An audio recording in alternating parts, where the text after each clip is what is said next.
As a young girl of 10, I became ill with strep throat and pneumonia, with a relentless high fever. I had been very sick for a couple of weeks with an increasingly sore throat, cold-like symptoms, coughing, and mounting breathing difficulty.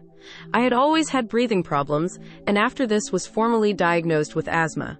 I eventually became unresponsive and was taken to hospital. There, during medical assessment, I was first stripped of all clothing and was wrapped in cold, wet sheets in an attempt to alleviate my soaring temperature. After diagnosing me, they gave me an injection of penicillin, to which I had an allergic reaction, resulting in an anaphylactic shock-induced death. I found myself out of my body and floated up to the upper right rear corner of the hospital room. As I looked down, I saw what was supposed to be me, a long, skinny body wrapped in white sheets, but the body wasn't me. I felt a complete and total disidentification with the body, while I, the real me, was dispassionately observing the hospital staff frantically attending to it with an intense and increasing flurry of activity. The concern and attention they had for this body was interesting, yet no one noticed I was there, watching from outside of it. Through the wall, I could see my distraught mother down in the hallway. On some level, I sensed and felt her angst, and I wanted her to know that I was all right,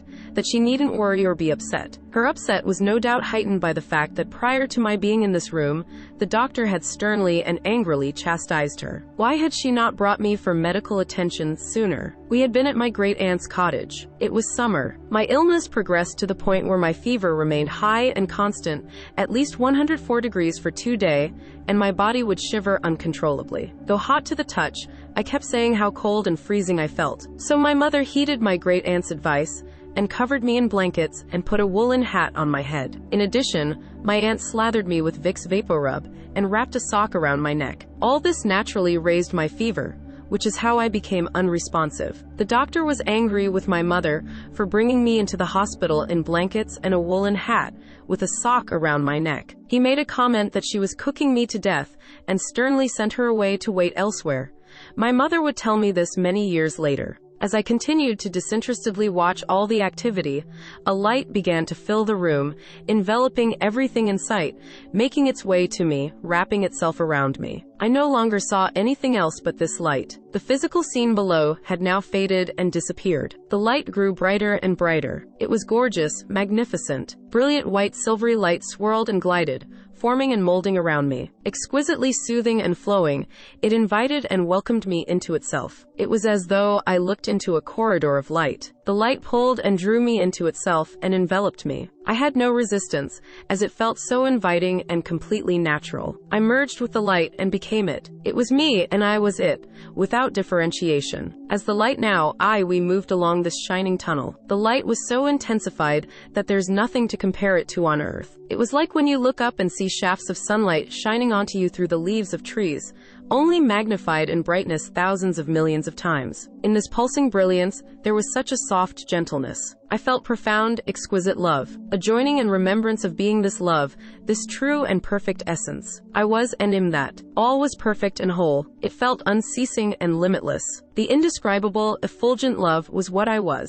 And I was at peace, complete peace. There were no thoughts, only blissful, peaceful silence and contentment beyond words. Only oneness prevailed. At some point, there was what seemed to be a soft hum in the background, and a gentle sound of whooshing air or wind all around. Yet it was not distracting, nor disturbing. It was beautiful. I was part of it too. Before me appeared a magnificent being radiating forth pure divine love. This being was formless and was softly and ethereally pulsating, yet somehow it seemed to have a hint of form, like a blended, ever so faint outline that was even more radiantly brilliant, though paradoxically of the same brilliance as all else around it. There seemed to be a recognition of this being as an entity other than myself. And yet at the same time, it was also an aspect of who I was, and therefore in essence was ultimately also me. There was thus no sense of separation. On each side of this magnificent being was another form. These two additional beings felt equally powerful, yet slightly smaller and a half step back,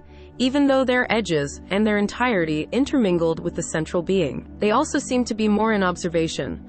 I almost don't want to say they here, because all three beings felt like one. We all shared this intense feeling of love. Our communication was silent, absent of words, telepathic. This form of communication was all-knowing, like windows into the heart of the soul, through which the communication expanded both outward and inward. We read one another's thoughts instantaneously. There was no room for even a smidgen of miscommunication. The whole picture of each expression was perfect. The three beings and I expressed everything so clearly, succinctly, and eloquently. The thought forms flowed back and forth simultaneously, all at once. We all heard one another. I had a sense that the being in the center was God, the Creator, and the thought forms of the other beings were expressed to me through this one central consciousness. All was perfect. I felt that I was at home, basking, enfolded, and cradled in the heart of the source of all love. Home in the heart of God. Even though there was no sense of time or sequence, I then recall an ever so slight discomfort, a reluctance to agree to that which was next asked of me. This was to consider taking a look at my life,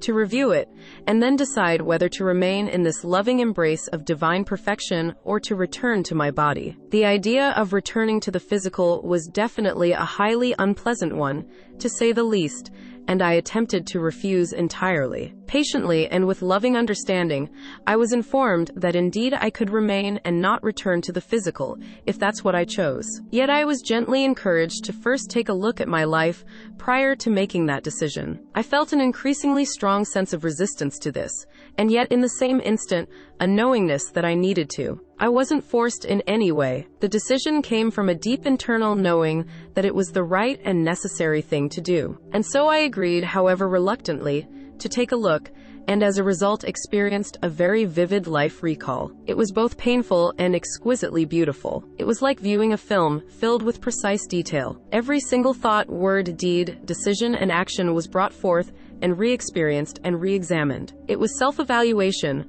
with total transparency and honesty. Throughout, I was never judged by any of these divine beings. They simply held me in love, with complete compassion and acceptance. In this review, I realized that I was every single person I'd ever encountered or thought of. As I merged with and became them, I felt exactly what they experienced as a result of my loving or unloving thoughts and actions. I saw it all from their point of view, not only how my actions affected them, but then through them affected others they encountered, as the effects kept on going. I saw that the love we express ripples out, creating an everlasting beauty that is often unbeknownst to us at the time. I saw this happen when I spoke a heartfelt word, thought a truly kind thought, or gave undivided attention to someone. I recall simple gestures having the most impact, like a spontaneous and genuine smile. For example, I smiled at a woman I passed on the street, and it turned her day around. She had been feeling disheartened about life, and my smile changed her interactions later that day with her children and others. On some level, I heard her thanking me. In our essence, we are powerful and loving beings, and we are given countless opportunities to act from that love, endless chances to learn and grow by offering and receiving love. It feels as if we are living inside a grand game, which is perfectly designed to always give us another opportunity to get it right this time. For instance, I saw a disheveled man. It was as though in the game he'd been dressed in this disguise to give others an opportunity to respond with kindness. But when I and others judged him and actually believed him to be disheveled, I felt his profound sadness and regret. On a higher level, I earnestly apologized to him, and then immediately felt his forgiveness bestowed on me. I saw that everything we do makes a difference. The impact we have on one another is profound, and all of it is registered telepathically somewhere in our minds, so that we carry within ourselves the consequences for our thoughts, words, and deeds. We have a responsibility, and we hold ourselves accountable for all of it. I could see that the effects we impose on others by our unlovingness become our personal hell. Hell is not a place we're banished to as punishment. There is no punitive God. Hell is the self-judgment that keeps us imprisoned. We do it to ourselves, yet none of that is real. In the end, only the love is real. The divine love we share between us is all that truly matters and is measured and endures. In this process of ruthlessly honest self-reflection, nothing went unnoticed. Nothing was able to be hidden. Nothing, not one single thing. This life review was like going through everything with a fine-tooth comb, looking under every rock, leaving no stone unturned, seeing into each crevice with a divine light that revealed every hidden place. And through the entire process, it was all looked at and discerned through the lens of love. Love prevailed, and I remembered. In the life review, there was an interlude in which I was taken by the hand and led into another realm. It resembled Earth because there were trees, sparkling sand, and aquamarine water. There were fruit-laden trees, lush foliage, and vibrantly colored birds. Everything was alive, each flower and every glistening grain of sand. Floral fragrances filled the air.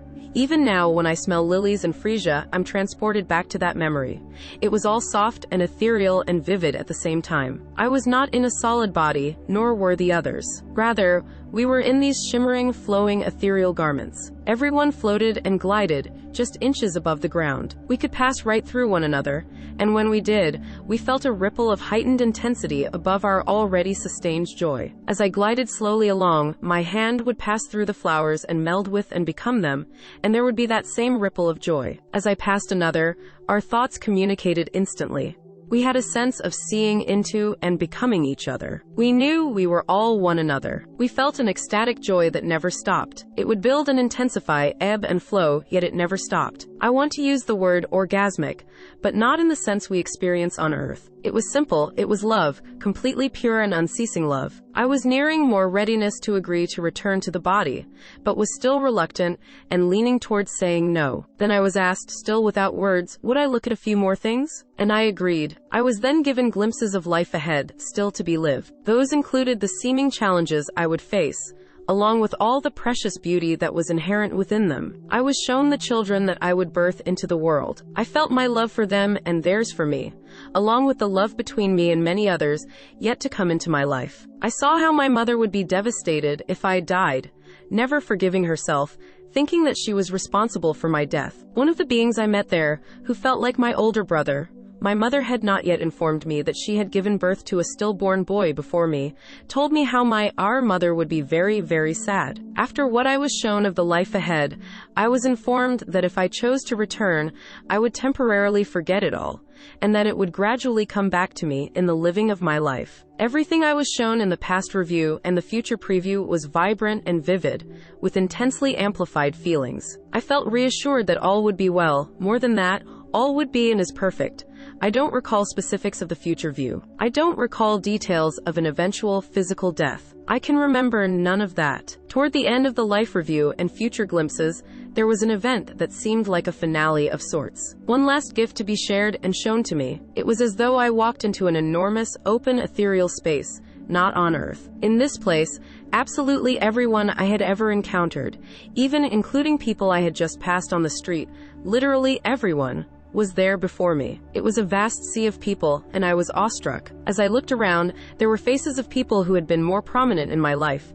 Family, close friends, ancestors. These were more in the forefront, but also present were all those I had interacted with in passing on the street, in a park, everywhere I ever went in my life. Once I got over the initial amazement of what felt like a grand surprise, I looked over the sea of faces, and the message that came from all of them together was, "Welcome home. Welcome, we've been waiting for you." My God, the profoundness of this brings tears to my eyes, tears of overwhelming gratitude and joy. This experience forever instilled in me a deep, knowing sense that no one is or will be left behind. We wait for one another. We wait for everyone. We wait for however long it takes to walk one another back home. It's as though we play an unconditionally loving witness to one another's lives. There was so much love infused that it is indescribable, and brings me to my knees in remembrance. It was like a reunion. We then went on to excitedly reminisce, in a way, in mind-to-mind communication. It's as if the divine in us is always supporting one another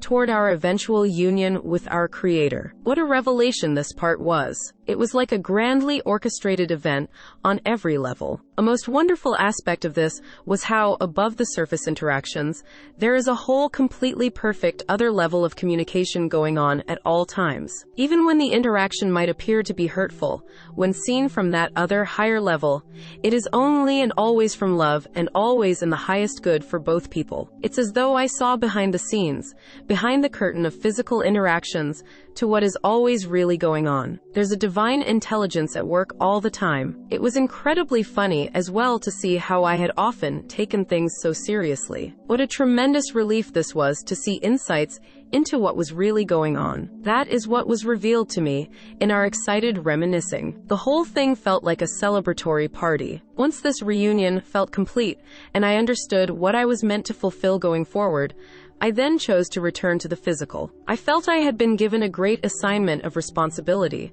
and I vowed to fulfill it. It was not one big, important task. Rather, it was inherent in all that I had experienced, to be truly kind and express love at all times. Quite simply, I had fallen short and could do better this time. Going back into human life to play out this earthly game was still tinged with reluctance, though this was tempered by the magnificent love I just experienced and the knowledge that we'd all meet again. This entire experience must have happened within a few moments, but where I was, there was no time, and it seemed to have gone on forever. Perhaps my point of decision was when the doctor had counteracted the penicillin, which had stopped my heart, with adrenaline to get my heart beating again. In my experience, though, as soon as I said yes to the choice to return, I had a sensation of falling backwards into the light, like it all happened in reverse, but faster now, as if I was being pulled, sucked back through it all, falling backwards. As this falling sensation began, I asked one last question.